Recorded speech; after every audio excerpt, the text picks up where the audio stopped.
yangi metodika va innovatsiya olib kirib, ta'lim sifatini oshirish va bolalarning kasbini ustasi qilish haqida izlanayotgan rahbarni faoliyatida o'zgarish albatta bo'ladi. Ishiga yangicha muhit kiradi.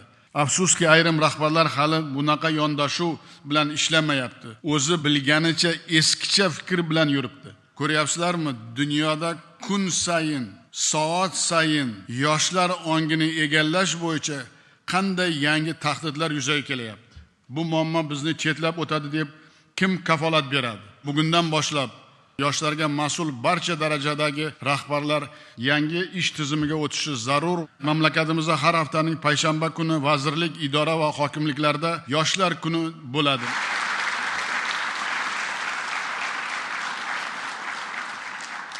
Mahalla, maktab va texnikumlarga borib, yoshlarning eshitadi va muammolarini hal qiladi. Viloyat, tuman, shahar hokimlari, yoshlar bo'yicha hokim o'rinbosarlari, banklar va yoshlar yetakchilarini yoniga olib, bunday tahdidlarga qarshi ishlash bo'yicha bir oy oldindan reja qiladi va administratsiyaga topshiradi. Hokimlar o'zi joyini ko'rsatib, master reja tayyorlaydi.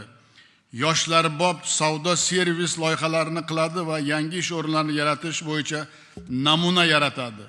Yoshlarning ta'lim olishi, sport bilan shug'ullanishi, kasb va til o'rganib ishga kirishi yoki tadbirkorlik bilan shug'ullanish uchun nima sharoit kerak bo'lsa qilib beradi. Har 10 kunda startapchilar bilan uchrashib, alohida mablag' va grantlar ajratadi.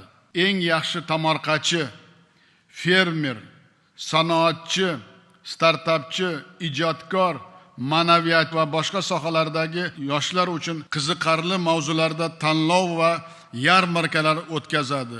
Ushbu rahbarlar yangi tizimda ishlash bo'yicha mas'uliyatni zimmasiga olib, yoshlarning ta'lim tarbiyasi va bandligiga to'liq javobgar bo'ladi.